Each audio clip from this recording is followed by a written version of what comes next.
irmãos, o Espírito Santo está operando em mim e em você, está operando em nós uma verdadeira transformação. Desde o dia em que você veio a Cristo, desde o dia em que o Senhor veio ao seu encontro, mudou a sua vida, é o dia que nós chamamos o dia do seu novo nascimento, o dia da sua salvação, enfim. Desde esse dia, o Senhor tem feito uma obra em nós, o Senhor tem construído algo em nós. Nós passamos, por uma fase que é literalmente uma transformação. É por isso que lá não precisa abrir a sua Bíblia, só vou mencionar, 1 Tessalonicenses, capítulo 5, versículo 23, diz que o Deus da paz vos santifique em tudo, no seu espírito, alma e corpo. A vontade de Deus é que a santificação possa alcançar nosso espírito, nossa alma e o nosso corpo. Queria te convidar a abrir a sua Bíblia em 1 Coríntios capítulo 15, versículo 10. 1 Coríntios capítulo 15, versículo 10.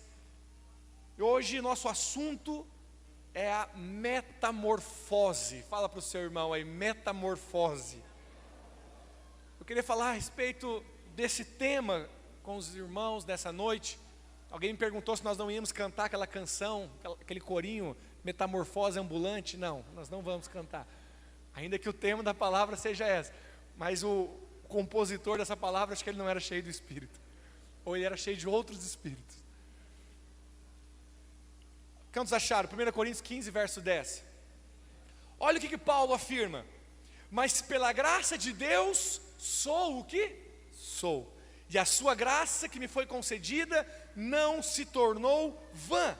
Antes trabalhei muito mais que todos eles, todavia não eu, mas a graça de Deus comigo. Diga assim: a salvação de Deus é completa. Olha, só como introdução, muitos já ouviram isso várias vezes, mas eu quero reforçar para você. A salvação de Deus, como eu mencionei aqui em 1 Tessalonicenses 5, 23, ela nos envolve por completo. Eu e você somos seres triunos, assim como Deus é triuno. Eu e você somos espírito, alma e corpo. E quando Deus tem um propósito nas nossas vidas, e Ele tem, quantos podem dizer amém? Isso envolve corpo, alma e espírito. Com relação ao seu espírito, a obra, podemos dizer, foi instantânea.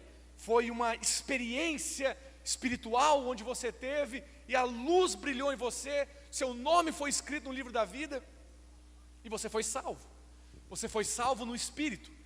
Mas a obra que Deus tem para fazer envolve também a nossa alma. E a salvação da alma, e assim eu posso dizer, eu vou ler para você daqui a pouco o texto ali em Tiago, nós podemos traduzi-la como transformação. E esse é o motivo que nós estamos aqui falando da metamorfose. Então, a salvação é completa, a transformação também o é. A salvação de Deus, ela é 100%. Então, creia, a transformação que Ele tem para fazer na minha e na sua vida, também será 100%. Sabe por que eu estou falando isso? Porque muitos têm fé para crer na sua salvação de maneira definitiva, 100%. Deus não falhou comigo. O que Ele fez no meu espírito, Ele me deu nova vida, meu nome foi escrito no livro da vida, e eu sou salvo, e eu não tenho dúvida sobre a salvação. Essa é a maioria dos irmãos. Não tem dúvida sobre o fato de você ser salvo ou não, porque o seu espírito foi regenerado. Mas a mesma fé que nós temos para crer na salvação 100%, nós também precisamos crer na transformação 100%, porque o Espírito é o mesmo, e é tudo pela graça. A graça que te alcançou para salvar o seu espírito é a mesma graça que te alcança para salvar a sua alma. Diga amém. E é isso que Paulo fala: pela graça de Deus eu sou o que sou. Ou seja, Paulo chegou a um estágio da maturidade cristã, da vida cristã, aonde ele frutificava, trabalhava mais que os demais. Quando ele fala os demais aqui, os demais apóstolos, dava fruto, trabalhava muito, havia uma vida em santidade, havia uma vida reta, uma vida em pureza. E ele fala: é pela graça de Deus, que eu sou o que eu sou. E no final desse versículo ele diz: eu fiz muita coisa, mas não foi eu, foi a graça de Deus comigo. Então diga assim: a graça de Deus que me salvou é a mesma que está me transformando. Você crê nisso? Amém? Então, nós não podemos ter dúvidas quanto a isso. Filipenses capítulo 2, versículo 13, nós mencionamos inclusive esses dias esse texto, nós entramos um pouco nele. Eu quero ler mais uma vez com os irmãos, Filipenses 2, versículo 13. Olha o que diz, versículo 13, não é esse. Pois é Deus quem efetua em vocês tanto o querer quanto o realizar, de acordo com a boa vontade dEle. É Deus quem efetua em nós o querer e o realizar. Ou seja, esta obra de transformação também tem a ver com Ele, também tem a ver com o Senhor. É graça do Senhor, né, sobre nós. É a mesma graça que Ele usou para nos salvar. Ele tem usado para nos transformar. Eu gostaria então, né, de acordo com o ensino do Evangelho, do Novo Testamento, ler com os irmãos 2 versículos que falam a respeito de transformação, ou que usa a mesma palavra no original. E primeiro eu queria que você abrisse a sua Bíblia em Romanos capítulo 12, versículo 2.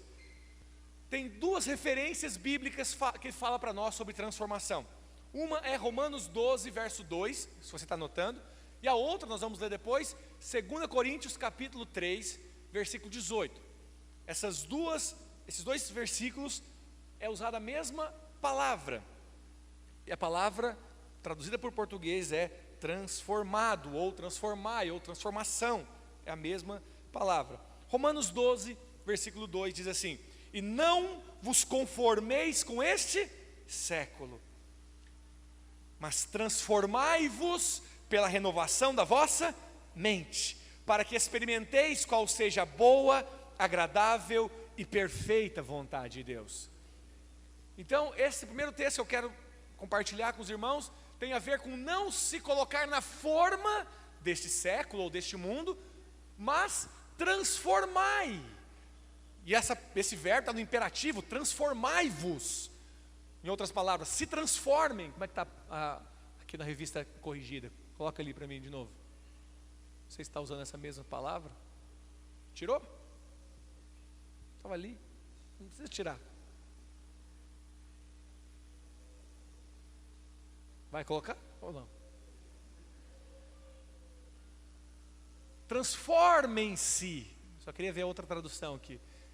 Esse verbo dá um sentido de ordenança. Ou seja, nós precisamos nos transformar. Cutuca esse irmão que está do seu lado e fala assim, ó, se transforme. Se transforme. Mas pastor, você acabou de falar que é a graça de Deus, e agora está falando que é para eu me transformar? Calma, eu vou chegar lá. Tem alguns aqui mais apressadinhos aqui na mente, que já está concluindo isso. Nós vamos chegar lá, você vai entender. Então esse texto está falando para nós que existe uma forma do mundo, existe uma outra forma. Existe uma forma que é usada aqui, este século é o mundo no sentido de sistema, valores, princípios. E o Paulo está falando, não se coloque nesta forma, é porque tem outra forma, e eu vou falar qual é esta outra forma. Para nós não estarmos na forma desse século, nós precisamos nos transformar. E diz que somos transformados então pela renovação da mente. A forma então que nós somos transformados, segundo aqui Romanos capítulo 12, versículo 2, é pela renovação da mente. Nesse texto não fala como que nós renovamos a mente, mas a Bíblia é tão perfeita, eu quero te convidar a abrir, pode deixar marcado aí Romanos 12, mas abre lá em Tiago capítulo 1, versículo 21, Tiago capítulo 1, como nós estamos lendo vários textos, eu vou seguir a leitura aqui com os irmãos, então você que já manuseia a Bíblia aí, vai abrindo, e hoje no celular é ainda mais fácil, né? Mais rápido. Tiago 1, 21 diz assim: portanto, despojando-vos de toda impureza e acúmulo de maldade, acolhei com mansidão a palavra em vós implantada, a qual é poderosa para salvar a vossa alma. Essa palavra salvar aqui, em Tiago, é sozo, que significa, é uma salvação plena. Você vê traduções dela como restaurar, curar. Então tem a ver com a mesma coisa que o apóstolo Paulo falou em Romanos, sobre a transformação. Agora Tiago fala sobre a salvação da alma. Só que Tiago vai mais além. Ele diz que esta salvação da alma, né, a salvação que pode vir até nós, ela vem pelo quê, meus irmãos? Pela palavra em nós implantada. Então diga assim: renovamos a mente pela palavra.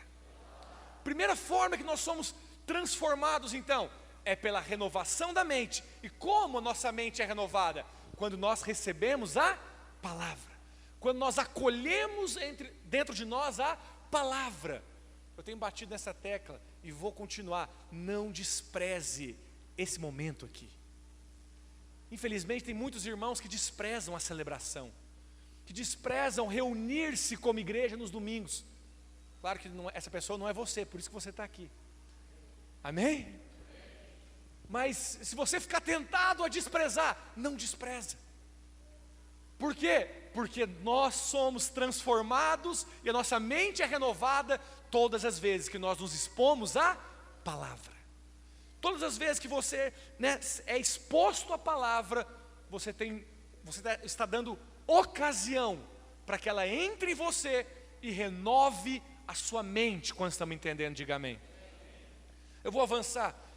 Abra sua Bíblia agora em 2 Coríntios capítulo 3, versículo 18.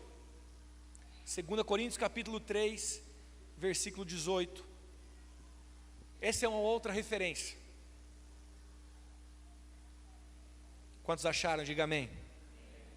E todos nós, com o rosto desvendado, contemplando por um espelho a glória do Senhor, somos o que, meus irmãos? Transformados de glória em glória, na sua própria imagem, como pelo Senhor, o Espírito. Então, esse versículo fala para nós uma segunda forma que nós podemos e devemos ser transformados. Lá em Romanos 12 diz que nós somos transformados pelo quê, meus irmãos? Renovação da mente. Aqui em 2 Coríntios, Paulo está falando que nós somos transformados quando nós contemplamos o Senhor. Parafraseando esse versículo, é como se o Senhor estivesse falando: todos nós com o rosto desvendado somos um espelho refletindo a glória do Senhor. E quanto mais nós refletimos, mais nós somos transformados na sua própria imagem que está sendo refletida em nós. Fala para o seu irmão, fala: você é um espelho que reflete a imagem do Senhor. Agora você está entendendo por que você cantava essa música? Essa música é bíblica. Agora você está entendendo? 2 Coríntios capítulo 3, versículo 18. Fala para o seu irmão: você é um espelho. Mas é isso, Paulo está falando, nós somos esse espelho que está sendo colocado de frente para o Senhor. Quanto mais nós estamos de frente para o Senhor, mais a imagem do Senhor vai ser refletida em nós. Essa é a segunda forma. Só um parênteses aqui que é muito importante: é com o rosto desvendado, com o rosto sem véu. O véu na Bíblia tem basicamente significa basicamente duas coisas. Tem uma que está lá em Hebreus capítulo 10, que é o véu que estava lá no tabernáculo, no templo, separando o lugar santo do santo dos santos. Lembra disso?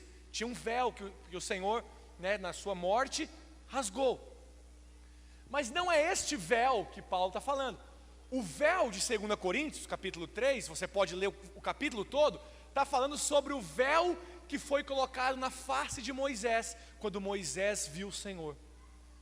A Bíblia diz que teve um dia, na verdade uma época, um momento, onde Moisés foi para o monte, e ele ficou ali por 40 dias, ele contemplou o Senhor, e quando ele desceu, a glória do Senhor estava sobre a face de Moisés.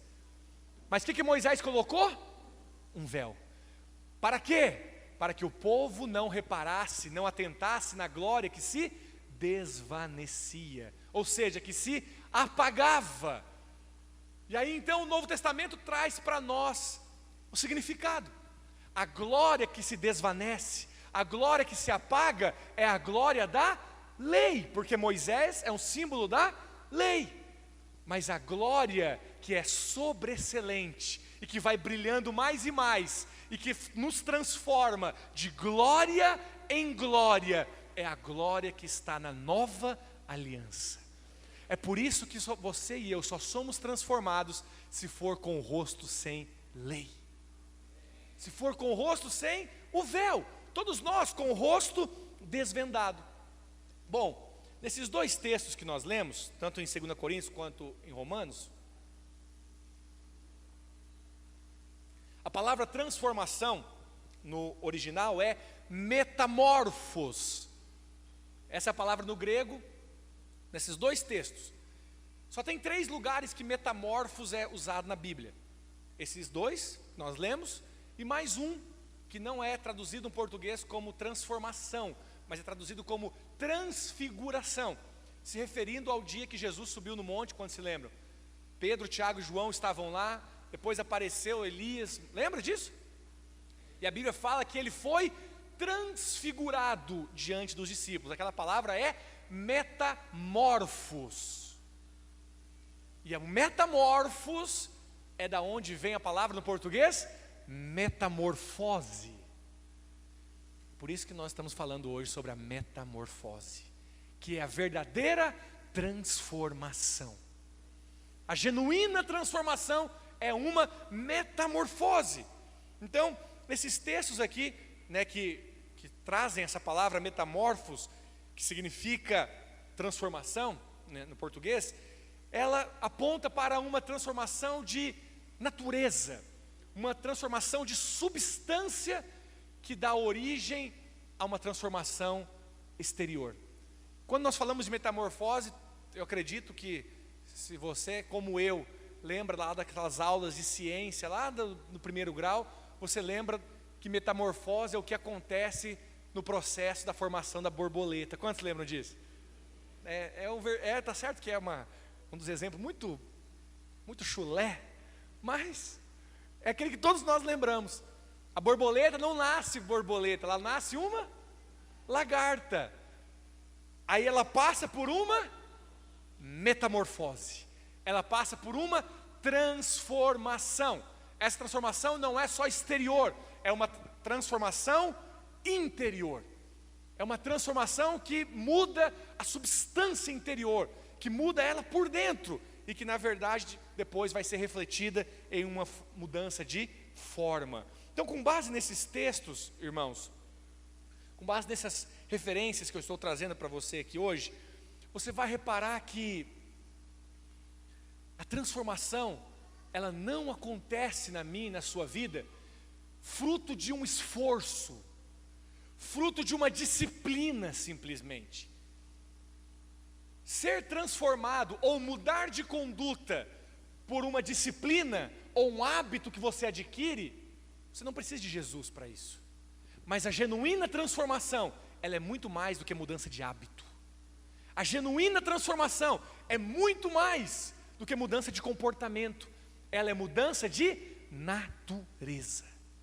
E se eu e você não temos como mudar nossa natureza, nós precisamos dele. Então a transformação, assim como a salvação, depende da graça de Deus. Depende da graça. O quanto eu e você somos transformados depende da graça de Deus. Depende do quanto nós decidimos olhar para Ele, o quanto nós decidimos contemplar a Ele, o quanto nós decidimos ouvir a Ele. Quantos estão me entendendo? Você percebe? Em Romanos 12:2 diz que nós somos transformados pela renovação da mente, e renovar a mente é a palavra. Então o que você faz com a palavra? Olha para a palavra, ouve a palavra, medita na palavra, como diz lá em Josué. Fala a palavra, põe a palavra lá na parede do seu quarto, na porta do seu roupeiro. É isso, a palavra vai renovar sua mente, vai te transformar. Mas diz também ali em 2 Coríntios que nós somos transformados, como por um espelho, contemplando. O que é contemplar? Contemplar é olhar. Contemplar é um olhar de admiração. Você deveria contemplar a sua esposa. É um olhar de admiração. Isso é contemplar. Então todas as vezes, quando você vai para as diversas formas de oração, súplicas, petições, ações de graça, louvor e adoração, isso são orações. Todas as vezes que você então está diante do Senhor em oração, você está fazendo o quê? Contemplando o Senhor. Você está simplesmente olhando para o Senhor. Então você percebe que não tem a ver com o nosso esforço, tem a ver com aonde nós colocamos os nossos olhos. Quando nós colocamos nossos olhos no lugar certo, quando nós colocamos nossos olhos em Cristo, na sua palavra, a transformação vem nas nossas vidas sem nós percebermos. A verdadeira transformação, irmãos, ela ocorre sem com que você se esforce, sem com que você perceba, sem com que você perceba. É muito comum nós termos, testemunhos ou pedidos assim, em aconselhamentos, pedidos de oração. Isso acontece muito com os jovens, mas vale para toda igreja, onde a pessoa converte, aí passa um mês, passa 2 meses, 3 meses, ela fala: pastor, eu estou com uma dificuldade com esse pecado na minha vida, que eu não consigo largar, que eu não consigo abandonar, e eu me esforço, eu me policio, eu faço isso, eu faço aquilo, eu tenho lutado para vencer. Eu falo: chega uma hora que você vai precisar deixar de lutar, você vai precisar deixar de lutar, você vai precisar olhar para outro lugar, você vai precisar olhar certo, você vai precisar contemplar, você vai precisar renovar sua mente. E aí às vezes passa 1 ano, passa 2 anos, e aí, meu irmão, como é que está aquela luta, aquela situação que você passou, que você testemunhou, pediu oração? Pastor, nunca mais. É mesmo? Mas como é que foi que você venceu? Sabe que eu não sei? A última vez foi faz 1 ano e pouco. O que você fez daquele 1 ano e pouco para cá? Não, simplesmente venci, estou vencendo. Quantos já testemunharam isso na sua vida? Essa é a verdadeira transformação. A genuína transformação, ela vem em nós sem com que nós nos esforcemos. Simplesmente quando nós somos unidos ao Senhor, o Espírito dele é um com o nosso, nós somos o quê? Transformados à sua imagem. Amém, irmãos? Então aqui nós temos uma chave. Que chave é essa? Olhar para Cristo e não olhar para nós mesmos. Muitos não experimentam transformação genuína na vida, porque fica o tempo todo olhando para si, fica o tempo todo tentando ver a solução, a resposta, a vitória em si mesmo. Mas a vitória não está em olhar para si mesmo, a vitória está em olhar para Ele. Contemplando o Senhor, nós somos transformados de glória em glória. Então, infelizmente, a vida de muitos cristãos, cristianismo para ele é simplesmente uma questão de moral, é simplesmente uma questão cívica, é uma questão de conduta. Mas eu estou aqui para te dizer, meu irmão, minha irmã, em nome de Jesus, cristianismo não é simplesmente uma questão de código de moral. Cristianismo não é simplesmente, ter bons comportamentos. Cristianismo não tem a ver simplesmente com o que você faz, deixa de fazer. Cristianismo é uma pessoa dentro de você. Cristianismo é Cristo em nós, a esperança da glória. Tem muito mais a ver com mudança de natureza do que mudança de comportamento. Porque mudança de comportamento você pode ter em vários lugares. Eu mesmo já me deparei com vários casos de pessoas assim que chega para mim e fala: pastor, fiquei 30 anos fumando, não fumo mais. Decidi, não fumo mais. Mudei esse hábito, mudei esse comportamento. Mas o que aconteceu? Não, eu fui no médico, o médico falou que dava mais 5 anos de vida para mim. Eu falei: acabou, parei. Mudou o hábito? Mudou, sim ou não? Jesus nem entrou nessa história. É possível que pessoas mudem comportamentos por si mesmas, sim ou não? Sim. Por N fontes, por causa de um monte de fatores, medo, ou simplesmente questões financeiras, ou porque o filho nasce. Quantos não amadurecem depois que o filho nasce? Já viu isso? É lá, tem um estilo de vida, daqui a pouco, agora parei. Agora eu vou dar uma parada, minha vida não é mais assim. Por quê? Agora eu tenho um filho, minha responsabilidade, eu mudei. Mudou, mas tem glória de Cristo aí? Não. Foi simplesmente a mudança de hábito, uma mudança de comportamento. Essa é uma mudança moral. Tem pessoas que mudam para melhor, outros mudam para pior, mas mudam. Nós estamos falando aqui, não tem a ver simplesmente com mudar de comportamento, tem a ver com ter uma nova natureza. Isso é cristianismo. Então você entenda, né, de uma vez por todas, você não está aqui porque você mudou de religião, filho. Você não está aqui porque você passou para a religião dos crentes. Isso não tem nada a ver com o cristianismo. Você só está aqui hoje porque tem uma pessoa morando dentro de você, que não estava antes, mas que agora está. Cristo em você é o cristianismo. Isso é a esperança da glória. Amém? Então, sobre essa verdadeira e completa transformação que a Bíblia nos ensina, eu gostaria de falar algumas coisas. Primeiro, não é uma mera mudança exterior, mas sim uma mudança metabólica.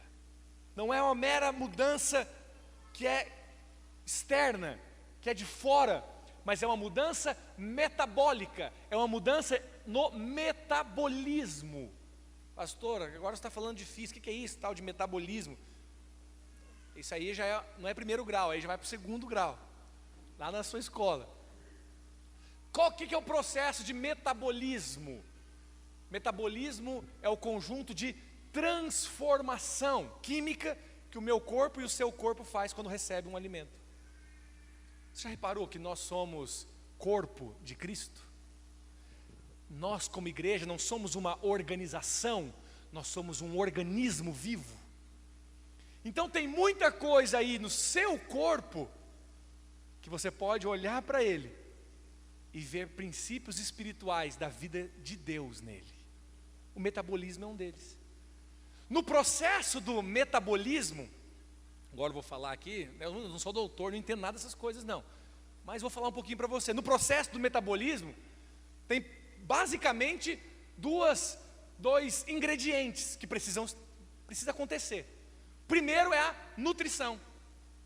No metabolismo que o meu corpo e o seu corpo fazem todos os dias, nesse processo, primeira coisa, tem que haver uma nutrição, ou seja, você tem que ingerir algo. Quando estão me entendendo? Você tem que ingerir alguma coisa. Quando o seu corpo ingere algo para dentro de você, entra a segunda parte, que é a síntese do organismo. E a síntese dentro do metabolismo, elas vão acontecer de duas formas: anabolismo e catabolismo. Pastor, mas o que é isso? Isso é aula de ciência? Eu vou chegar lá. O anabolismo, ele é o processo construtivo, e o catabolismo é o processo destrutivo. Porque o meu corpo e o seu corpo precisam pegar enzimas que alimenta e transformá-la, ou seja, positivamente, em algumas proteínas que nosso corpo precisa. Já o processo negativo, que é o processo destrutivo, nosso corpo também precisa, que é, por exemplo, despedaçar, quebrar as enzimas ali de açúcar para transformar em glicose, que vem nos dar força, energia. Quantos já ouviram falar alguma coisa sobre isso? Já ouviu falar sobre isso? Isso é metabolismo. Pastor, aonde que você quer chegar? Eu quero te falar, meu irmão, que a transformação que eu e você estamos passando já tem o primeiro ingrediente. O primeiro ingrediente, que é o que nós comemos, que é a nutrição, que é esse elemento colocado, né, para dentro de nós, é esse novo elemento, esse suprimento, é uma pessoa. Esse elemento é Cristo. João capítulo 6, o Senhor falou: assim como o Pai que vive me enviou, eu vivo pelo Pai. Assim, quem de mim se alimenta, também por mim viverá. Essa é a primeira coisa. tem a ver com o que nós comemos, o que nós estamos ingerindo. Então esse tipo de mudança, que é uma mudança metabólica, ela não simplesmente altera você exteriormente, não simplesmente muda você por fora, mas ela muda você por dentro. Então a transformação genuína é sempre de dentro para fora. A transformação genuína sempre será de dentro para fora. A verdadeira transformação é uma transformação metabólica. Quando nós comemos a comida, irmãos, certa, nosso organismo passa, na verdade, a comida passa a fazer parte do nosso organismo. Qualquer nutricionista vai falar isso para você. Você é o que você come. Você já ouviu isso? Qualquer nutricionista que quer falar para você que você deve comer direito, que você deve comer verdura, que você deve ingerir certas quantidades de vitaminas, de proteínas. Qualquer pessoa da área da saúde vai falar isso para você. Por quê? Porque no final das contas, o seu metabolismo vai processar o que você come, e isso vai fazer parte das células do seu corpo. Então, no fim, você vai ser o que você está comendo. Talvez alguns estão achando que eu vim aqui hoje para dar uma aula de ciência, mas quem tem ouvidos para ouvir, ouça. Eu estou falando de uma comida espiritual que está diante de nós. Eu estou falando de uma comida que eu e você, nós temos para comer. A maneira como o Senhor transforma a minha vida e a sua vida é mudando a nossa dieta. Muda a dieta, é isso que Ele faz. Quer ver o maior exemplo bíblico? O povo hebreu saindo do Egito. Quando se lembra do povo hebreu saindo do Egito? Lembra disso? O povo então sai do Egito na Páscoa, ok? Vamos lá, vamos só lembrar aqui, livro de Êxodo. O povo está aqui no Egito. E aí então, na 10ª praga, o Senhor vem, fere os primogênitos, mas não entra na casa dos hebreus, porque eles tinham matado o cordeiro, colocado o sangue do cordeiro na porta, e o Senhor então passa da casa deles e não morre ninguém. O faraó então libera eles para ir para o deserto. Os irmãos estão comigo aqui? Vocês vão ver onde eu vou chegar. E eles então saem pelo deserto, caminho de 3 dias, diz a Bíblia. Mas Faraó então se arrepende, fala: não, vamos atrás desse povo, perdemos uma mão de obra grande, vamos atrás deles. E eles vão atrás deles. Quando eles chegam então de frente do Mar Vermelho, o exército de Faraó está atrás. O que acontece? O mar abre. Então o povo de Deus passa pelo mar. Quando eles passam pelo mar, o exército de Faraó vem e é sucumbido pelas águas, morre nas águas. Ali é uma ruptura. Ali realmente nós podemos dizer que o povo saiu do Egito. Sim ou não? Nunca mais eles voltam ali. Eles simplesmente saíram do Egito. Mas preste atenção. Quando eles começam a andar depois do Mar Vermelho, a Bíblia diz que logo eles chegam em um lugar e eles pedem para beber água, eles têm sede. E o Senhor então fala: daquela rocha ali vai sair água. Moisés fala para aquela rocha e ela vai sair água. E daquela rocha então sai água e eles alimentam, suprem todo o povo. Passar mais um pouco, eles começam a ter fome. E o Senhor então fala: a partir de agora vai cair um pão do céu. Todos os dias quando vocês acordarem, lá no orvalho, ali junto com o orvalho vai ter um alimento. E a Bíblia diz que por 40 anos eles beberam de uma bebida espiritual e comeram de uma comida espiritual. Sabe por quê? Ouça-me. Sair do Egito é uma coisa, mas o Egito sair de dentro de você é outra coisa. Você saiu do Egito o dia que você falou: eu quero Cristo na minha vida. Você quer Cristo? Eu quero. Então batiza. E você se batizou. Porque você não vai mais viver no Egito, você não vai mais viver no mundo. Mas o que acontece com a sua alma? Então o seu espírito, Deus fez a obra. Mas e a sua alma? Suas vontades, suas emoções? Foi num estalar de dedo que se mudou na sua vida? Não. Você saiu do Egito, mas o Egito ainda está dentro de você. Sabe qual que era a crise daquelas pessoas no Egito, lá no deserto? Eles não falavam de pecados escandalosos. Não, Deus está querendo levar a gente aqui só para ser marido de uma só mulher, mas eu quero ter tantas mulheres como eu podia ter lá no Egito. Não era isso que eles falavam. Sabe qual que era a queixa deles? Quem me dera voltar para o Egito e comer dos pepinos, comer dos melões que havia no Egito. Hoje nós estamos aqui comendo só esse maná. Mas quando a gente comia alho, quando a gente comia pepino, quando a gente comia das cebolas e dos melões, eles se queixaram disso. Mas Deus falou para eles: volta lá então, pega um pouquinho, vocês gostam? Deus falou sim ou não? Não, por quê? Porque a verdadeira transformação acontece pela mudança de alimentação. O Senhor estava mudando a dieta daquele povo. O Senhor está fazendo isso comigo, com você. Desde o dia que nós cremos, o Senhor está mudando a nossa comida. Mas infelizmente tem uns que tem a cada domingo uma comida para comer nesse lugar. Aí ele prefere ficar na frente da televisão assistindo a comida do Fausto Silva. É que você acha engraçado porque é o Fausto Silva, mas preste atenção, o que é comida? Comida é tudo aquilo que entra em você, pelos seus sentidos. Entrou nos seus olhos, no seu ouvido, entrou em você, pelos seus sentidos, você está comendo. Então, se você precisa ver transformação de Deus na sua vida, mude a sua comida, filho. Muda a sua dieta. Comece a comer do Senhor, se alimente do Senhor, coma da palavra. Quantos podem dizer amém? Amém? Então quando você come do pão da vida, né, que é Cristo, esse pão, ele é metabolizado no seu espírito. E o próprio Senhor Jesus vem fazer parte de você.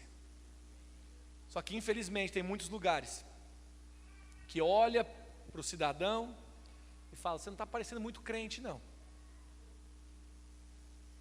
Sabe o que eu vou fazer com você? Vou passar uma maquiagem. O que é maquiagem? Maquiagem é religião. Você está pálido. Tem um mês que você não come. Tem que dar uma corada nesse rosto. Tem que mudar essa fisionomia. Tem gente que pega e fala: vamos passar uma maquiagem. Porque se eu passar uma maquiagem vai melhorar o seu rosto. Eu passo um blush, vai ficar mais rosinha. Está muito pálido. E essas olheiras aí, o que eu passo, irmãs? Corretivo. Sabia. Eu tenho 4 mulheres dentro de casa. Passa um corretivo, passa um batonzinho, passa um blush. Só que isso é mudança externa. Isso é mudança meramente exterior. Essa mudança, irmãos, é aparência sem realidade. O Senhor abomina isso. Jesus não gosta de aparência sem realidade. Você quer ver isso na Bíblia? Teve um dia que Jesus olhou para uma figueira e falou para a figueira: você tem tudo para ser uma figueira muito frutífera, muito bonita, porque ela tinha folhas, estava bonita a figueira, mas o Senhor queria comer um figo. Quando ele chegou lá, não tinha nenhum figo. E o Senhor então amaldiçoou a figueira secou. O único milagre de Jesus, claro, nos evangelhos, destrutivo e não construtivo. Sabia? O único milagre que Jesus fez, que foi amaldiçoando e não abençoando, porque ele estava querendo falar algo para nós. Aparência sem realidade não é característica da nova aliança. E figueira na Bíblia aponta para justiça própria. Todas as vezes que você andar na justiça própria, você vai produzir uma aparência sem realidade. Isso é só maquiagem. Diga assim: a verdadeira transformação é metabólica e não maquiagem. Amém? Segundo, isso é um sinal que Jesus vai voltar? É, né? Ele vai voltar. Segundo, não é uma mudança de comportamento, mas uma mudança de natureza. Então, eu me adiantei aqui, a maquiagem ela tem uma questão, é um efeito rápido, mas não tem realidade. Jesus falou sobre isso, eu dei o exemplo aqui da parábola, da árvore, mas tem também a parábola. Você deve conhecer a parábola do semeador. Na parábola do semeador, né? A Bíblia diz que tem alguns que recebem a palavra, mas tem algumas fascinações, tem algumas coisas que sufocam a palavra. O que é isso? Nunca vai produzir realidade. A vontade de Deus, irmãos, é que nós tenhamos raízes. Sabe, o que importa em primeiro lugar é a sua raiz. É a sua raiz. Pastor, eu não estou vendo fruto hoje. Calma, o fruto é só uma consequência. O importante é ter raiz. Raiz é realidade. Raiz ninguém está vendo. Raiz está para baixo. Raiz nos fala de uma vida com o Senhor. Então isso é realidade. Então qualquer pessoa pode mudar simplesmente o comportamento, né? Mesmo aquelas que nem creem em Deus. Agora essa mudança, que só o Senhor pode fazer, que é o que o cristianismo propõe para nós, tem a ver com mudança de natureza. E a mudança de natureza é o que a palavra de Deus chama de novo nascimento. O que é o novo nascimento? É a mudança de natureza. Deixa eu falar algo para você. Talvez eu vou chocar alguns, mas eu quero te estimular mesmo. Você sabia que no céu não vai entrar nenhum pecador? No céu não entra pecador. No céu só entra justo. Você só vai estar com o Senhor para sempre se você for justo. Se nós formos aqui colocar uma ilustração de animais, alguns aqui eram cobras, alguns eram porcos. Eu estou me incluindo neles. Só uma ilustração. Suponhamos que nós então somos esses animais. É só uma ilustração. E o Senhor diz: no céu tem que ser ovelha. O que nós podemos fazer? Se nós somos os porcos, se nós somos as cobras, se nós somos os escorpiões, ou você não identifica nada disso com a sua antiga vida aí? Eu identifico. O que eu faço agora? Se eu sou essa cobra, se eu sou esse escorpião, se eu sou esse porco, se eu sou esse animal imundo, e o Senhor falou que só entra ovelha, como é que nós fazemos? Nós vamos ter que nos abrir para que o Senhor mate a cobra, mate o escorpião, mate o porco que habita em nós e faça renascer em nós a ovelha que vai habitar com Ele para sempre. Sabe o que aconteceu com você?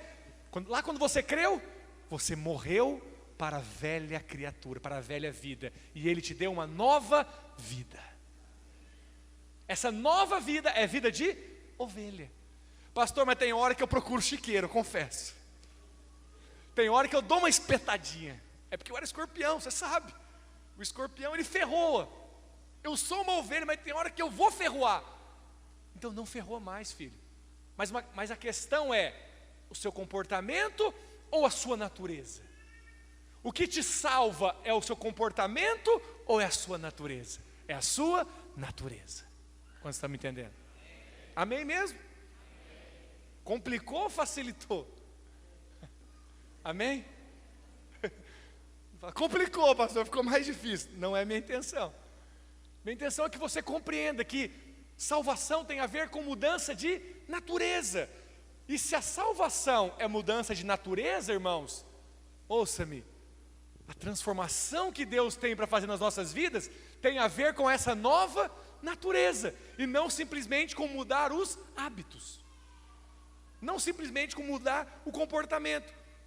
Então, tudo é uma questão de nós termos uma nova natureza. Eu te pergunto, a nova natureza você recebeu instantaneamente ou foi aos poucos? Instantaneamente. A nova natureza você recebeu de uma vez. Você teve uma experiência com o Senhor. Mas tem coisas na nossa vida que é um processo, sim ou não? Sim. Tem coisas na nossa vida que é um processo.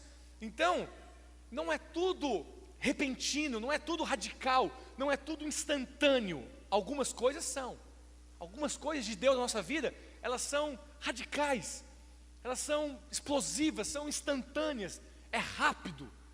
Mas o trabalhar de Deus, o processo de Deus nos forjar, tem a ver com experiências rápidas e abruptas e com experiências que são processo, paulatino, dia após dia, de glória em glória, de glória em glória. Quantos estão me entendendo? É assim que Deus faz. Isso nós chamamos de experiência de porta e experiência de caminho. Jesus disse: estreita é a porta e apertado é o caminho. Ou seja, eu e você temos que passar pela porta, mas na porta ninguém anda. Ninguém anda na porta, simplesmente nós passamos pela porta. Eu e você precisamos ter experiência de porta. O que porta faz? Para que tem porta na sua casa? Você sabe por que tem porta na sua casa? Hein, Gabriel, nossos construtores aqui. Por que você coloca uma porta numa construção? Sabe para quê? Você está pensando só na porta da casa, mas tem outras portas dentro de casa, sim ou não? Por que você coloca portas dentro de casa? Porque porta separa ambientes. Porque cozinha é cozinha, sala é sala, quarto é quarto e banheiro é banheiro. E para separar você põe uma porta. Quando você passa pela porta, muda o ambiente, muda a decoração, muda o cenário. Ninguém coloca o vaso no quarto, entende? Porque vaso é para banheiro. Mas também ninguém põe o fogão lá no banheiro, porque fogão é para cozinha. Quando você está me entendendo? Você precisa ter experiências que mudam o ambiente na sua vida. Isso é porta. Mas depois que você passou pela porta, você precisa trilhar um novo caminho. Isso é transformação. Dia após dia, de glória em glória, de glória em glória nós somos transformados pelo Senhor. Quantos podem dizer amém?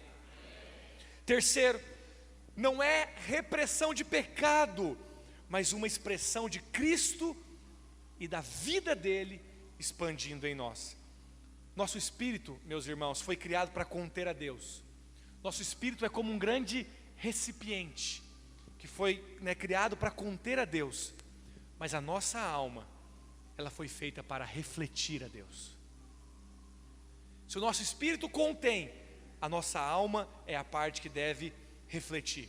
É por isso que Paulo diz que o espelho deve estar o quê? De frente, posicionado. Nós somos transformados como um espelho refletindo a glória do Senhor. Preste atenção. Você pode ser um espelho, mas se você não estiver posicionado de frente para a glória do Senhor, você não vai ser transformado. Você pode ser um espelho, mas se estiver com véu, não vai ser transformado. Precisa estar desvendado e precisa estar posicionado de frente para a glória. De frente para a glória é onde nós somos transformados. Então não é uma questão simplesmente de reprimir pecado na nossa vida. É uma questão da vida de Cristo começar a tomar forma em nós. Quanto mais nós caminhamos com Ele, mais nós estamos refletindo Ele. Mais nós estamos refletindo Ele. Sabe, quando Paulo fala do espelho, refletindo o Senhor, na época de Paulo não tinha nada que poderia se parecer uma máquina fotográfica. Mas essa experiência, essa ilustração, hoje para nós que temos máquina fotográfica, nós somos essa máquina fotográfica. Na máquina fotográfica nós temos pelo menos 4 coisas: luz, lente, diafragma e o filme. Tem 4 coisas na máquina fotográfica. Essas 4 coisas estão em nós. Primeira coisa é a luz. Sem a luz, a imagem não é projetada. É por isso que toda máquina tem que ter luz. A luz é o que capta a imagem. A luz é o Espírito Santo que habita dentro de nós. A segunda coisa que precisa ter, que tem numa máquina, é a lente. A lente tem a ver com aquilo que nós precisamos para compreender, que nós precisamos para captar. Qual que é a parte do nosso ser que compreende, que capta? Essa parte é a nossa mente. Você tem a luz do Espírito e você tem uma mente. Mas além da luz e além da mente, nós ainda precisamos do diafragma. Sabe o que é o diafragma na máquina? É o que dá o clique. Lembra das máquinas mais antigas? Ou as máquinas profissionais de hoje? O que elas fazem? Abre e fecha. Já viu isso? Isso é chamado de diafragma. Na nossa ilustração espiritual, diafragma é o nosso coração. É o que precisa abrir e fechar. Se você fecha, você não recebe a imagem. Mas todas as vezes que você abre o diafragma, todas as vezes que você abre o seu coração, a imagem da glória vai ser refletida em você. E por último, numa máquina tem o filme. Filme é a nossa alma. É na nossa alma, irmãos, que fica impressa a imagem de Deus. O que as pessoas lá fora precisam ver em nós é a imagem de Deus. Sim ou não? Sabe que ela não vai conseguir ver a imagem de Deus no seu espírito. Ela não vai conseguir. Porque isso é invisível, é espiritual. Mas qualquer pessoa aí fora consegue ver Cristo se ele estiver sendo refletido na sua alma. Qualquer pessoa vê. Porque a sua alma são as suas emoções, são as suas escolhas, são suas decisões, é a sua maneira de pensar, é a sua vontade. Então no dia em que as suas vontades forem a vontade de Deus, no dia em que a escolha de Deus for a sua escolha, no dia em que as emoções de Deus forem as suas emoções, no dia em que o pensamento de Deus for o seu pensamento, Cristo está sendo refletido em você. E todos vão poder ver. Isso é o processo da transformação. Esse é o processo da metamorfose. Então ser cristão não é simplesmente uma questão de inibir os impulsos do pecado, né? Ficar o tempo todo se reprimindo para não cair. O mundo às vezes pensa isso de você e de mim, sim ou não? Nossa, tadinho do fulano, porque ele deve gostar igual eu de fazer a mesma coisa. Mas eu sou livre, eu posso ir, e ele não pode ir, coitado. Ele deve ficar na casa dele assim, né, se martelando, se martirizando. Por que eu não posso ir para essa balada? Por que eu não posso fazer tal coisa? Então, ser cristão não é uma questão de reprimir pecado na sua vida. Ser cristão é uma questão de deixar Cristo ganhar espaço em você. Se fosse assim a vida cristã, ela seria insuportável. Se a vida cristã fosse questão de reprimir pecado na sua vida, a igreja não crescia, meu irmão. Pelo contrário, ela ia começar 2000 anos atrás com um número de pessoas, ia só diminuir, até acabar. Quem que ia aguentar viver assim? Se você está nos visitando hoje, está aberto para a palavra de Deus nesse lugar, acredite, a vida cristã é a melhor vida que você pode viver. É a vida que Deus planejou para mim e para você. E não é uma vida sofrível, não é uma vida ruim, não é uma vida o tempo todo se privando de fazer uma coisa que deve ser tão gostosa, mas eu não consigo, não posso. A vida cristã é uma questão de, eu estou olhando para cá e essa imagem está sendo refletida. E quanto mais ela é refletida, mais Cristo ganha espaço dentro de mim. Quantos podem dizer amém? Agora, isso não é uma obra humana. Nós precisamos estar claro de que nós mesmos não podemos nos transformar em si mesmo. Não sou eu que me transformo, não é uma obra humana, mas é a ação do Espírito e da palavra operando em nós. A verdadeira transformação, irmãos, não é uma obra humana, algo que eu e você mesmo podemos fazer. Se fosse assim, Cristo não ia ter nenhuma glória diante do Pai. Ninguém vai chegar diante de Deus naquele dia e falar: como é que você chegou aqui, irmão? Ah, eu me esforcei, viu? Você tinha que ver. Ninguém vai chegar diante de Deus naquele dia e falar: Senhor, deve ter mais de uma coroa para mim aí, né? Porque, o Senhor sabe tanto que eu precisei lutar, né? Eu venci demais. Ninguém.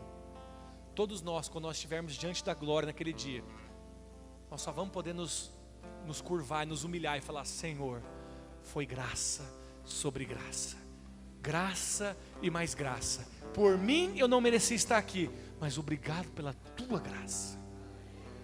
Fala: irmão, você mudou demais a vida. Você era Saulo, hoje você foi Paulo. Não tem nada a ver comigo. Eu trabalhei muito mais que todos aqueles discípulos, porque a graça de Deus na minha vida não se tornou vã.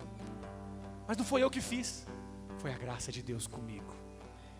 Você era Simão, bruto, Você transformou líder da igreja em Jerusalém, Pedro. Me fala como é que foi. Não tem nada a ver comigo. Teve um dia que a glória dele entrou na minha vida e eu mudei. É a graça que me alcançou, que me chamou. Esse é o testemunho dos apóstolos, mas esse também é o meu e seu testemunho. E será naquele dia. E por fim, embora essa obra seja uma obra divina, ela exige a nossa cooperação. Preste atenção. A salvação do espírito e a salvação do corpo não tem nada que eu e você podemos cooperar.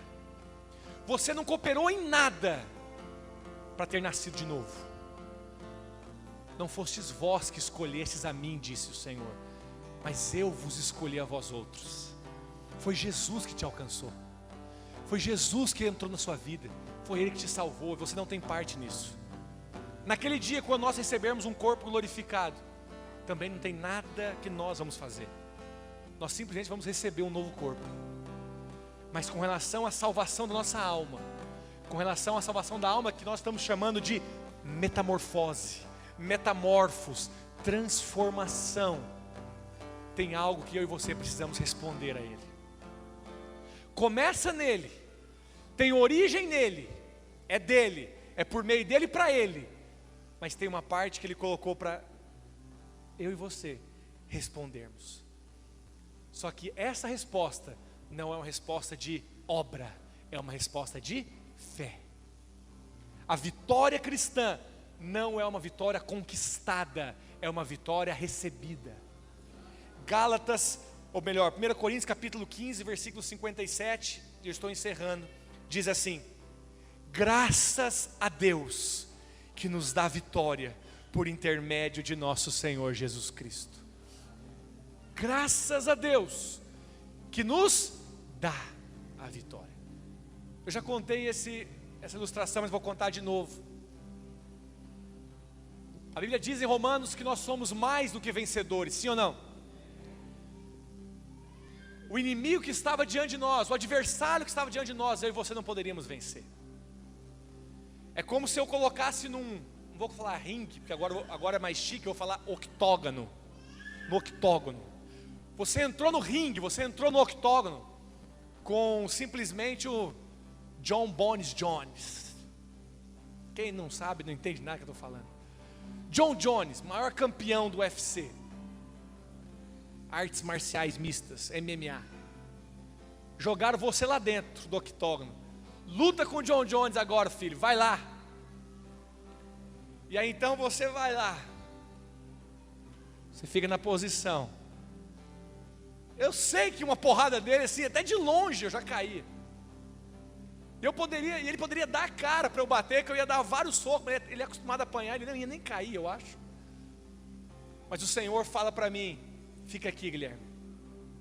E o Senhor entra no ringue, pega o John Jones e faz ele beijar o chão. E o nocaute é no primeiro segundo, primeiro minuto da luta. E aí então o juiz vai chamar o vencedor.